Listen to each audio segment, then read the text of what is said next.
Diceritakan apa yang terjadi kepada anak kakak dan bagaimana kronologinya. Gini bang, sebenarnya kan anak saya ini yang bernama Jessica berusia 2 tahun setengah.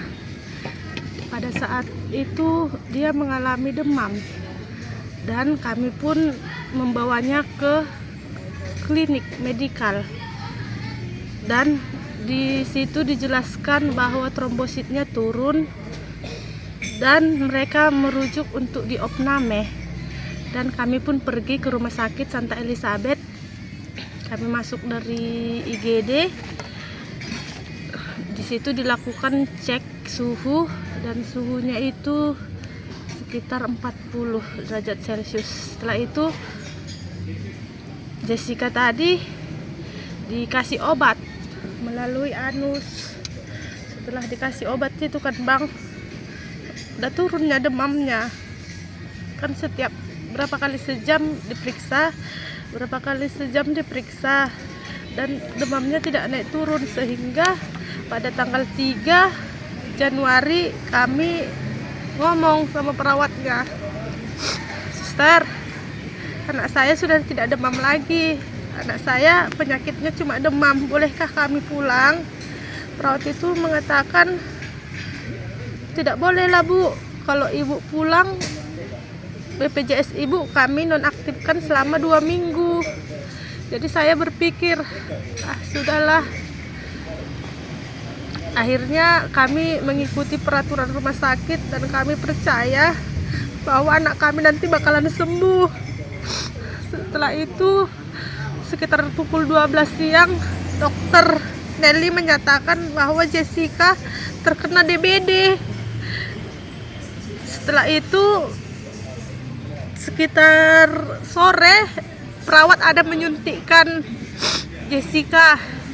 Perawat itu ngomong gini, "Bu, ini nanti efeknya lemas ya Bu, Ibu jangan khawatir."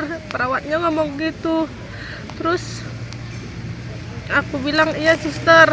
Tapi setelah beberapa lama prosesnya, ternyata yang dirasakan Jessica bukan lemas, malah kebalikannya. Dia gelisah, dia nggak bisa tidur, dia rewel terus gitu. Dan saat itu saya ngomong, "Suster, ini kenapa kok gini?" Mereka tidak ada jawaban. Saya bilang lagi, saat tanggal 4 perubahannya semakin memburuk, seperti kayak sesak bernapas, mukanya pun udah bengkak-bengkak gitu. Dan mereka tidak ada sama sekali mengatakan apapun dari pihak rumah sakit. Keadaannya seperti sudah mulai agak parah. Dipasanglah oksigen, dan setelah itu tanggal 5-nya dilakukan ronsen, dan hasil ronsennya dokter mengatakan seperti ada cairan di paru itu. Terus setelah itu dokter menyarankan untuk memasukkan ke ICU, dan kami pun keluarga berunding gimana dimasukkan ke ICU karena keadaan si Jessica itu sadar gitu. Jadi kami minta tolonglah, "Suster, boleh nggak didampingi?" Mereka bilang tidak boleh Bu. Kami bilang, "Suster, anak kami ini penakut. Boleh nggak suster? Sebentar ya Bu, diiniin dulu," katanya gitu. Tapi tidak bisa. Jadi akhirnya dimasukkan ke ICU itu ke dalam keadaan sadar. Dan dia berkata, "Mama, aku nggak mau ke situ. Mama, aku nggak mau ke situ." Maaf, katanya dia sampai terberak gitu, saking ketakutannya. Dan tidak lama setelah di ICU, hanya 2 jam di dalam itu, saya dipanggil. Mungkin karena dia tadi gelisah, dia lasak. Saya pun masuk ke dalam, dan anak saya itu mengatakan, "Mama, mau minum susu." Dia bilang gitu. Terus saya bilang sama perawatnya, "Suster, boleh nggak dikasih susu?" Belum bisa ya Bu, kalaupun anaknya mau minum susu kita pasang selang dulu.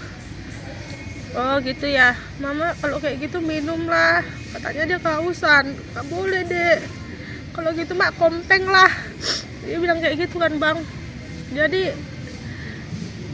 aku bilang lah, suster tolonglah panggilkan bapaknya, karena saya lihat dia di dalam itu udah tidak seperti di ruangan tadi, dia sudah seperti ketakutan kali gitu, dan nggak dibolehkan bergantian. Saya bilang tolonglah suster, dia lebih dekat sama bapaknya, tidak boleh juga. Jadi karena dia tadi gimana lah, mungkin karena nggak ada kompengnya tadi dia gelisah. Lalu saya mengambil kompeng keluar, tidak ada 10 menit di luar, gimana dari ruangan itu ke ruangan tunggu. Setelah saya masuk, anak saya sudah tidak ada lagi, dia sudah digini-ginikan sama perawatnya.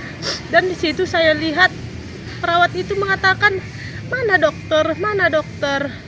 Dokter tidak ada di situ, makanya saya kecewa. Anak saya dimasukkan ke dalam itu, tetapi dokter tidak ada. Setelah ini kami juga sudah ada pertemuan ke rumah sakit.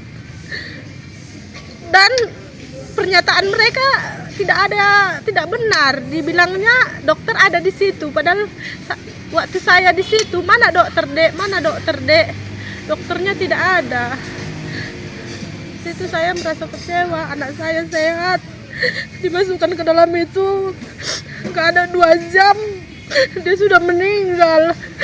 Padahal perawat itu mengatakan jantungnya berdebar-debar. Masa mereka membiarkan anak saya itu ketakutan?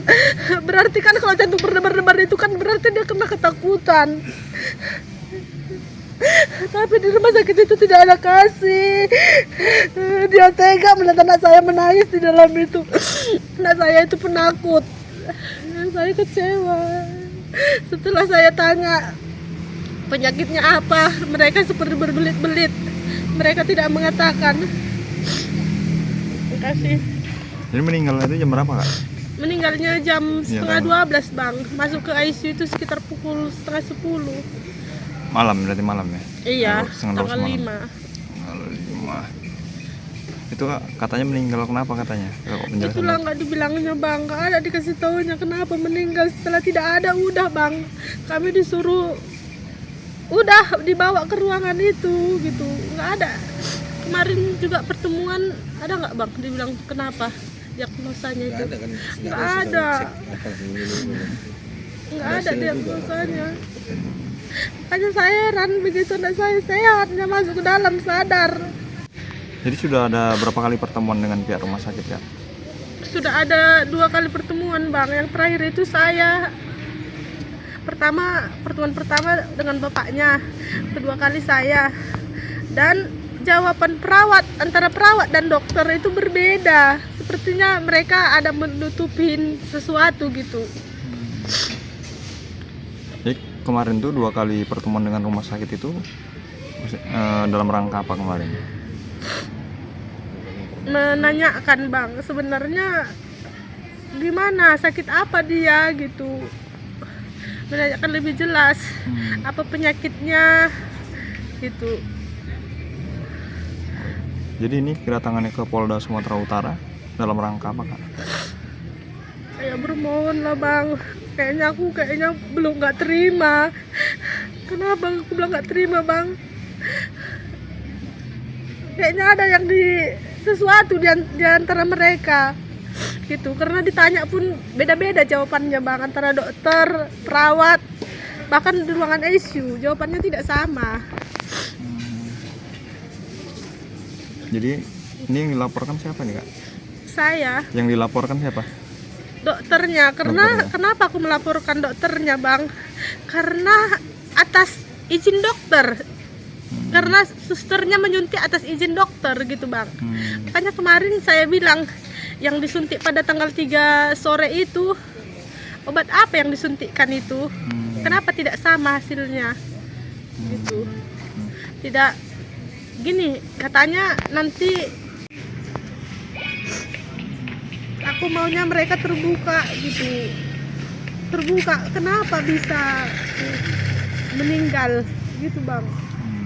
Karena kalau mereka karena keadaan kelalaian, aku nggak terima bang. Anakku, ataupun aku nggak tahu entah anakku itu bahan praktek di situ, aku nggak tahu gitu.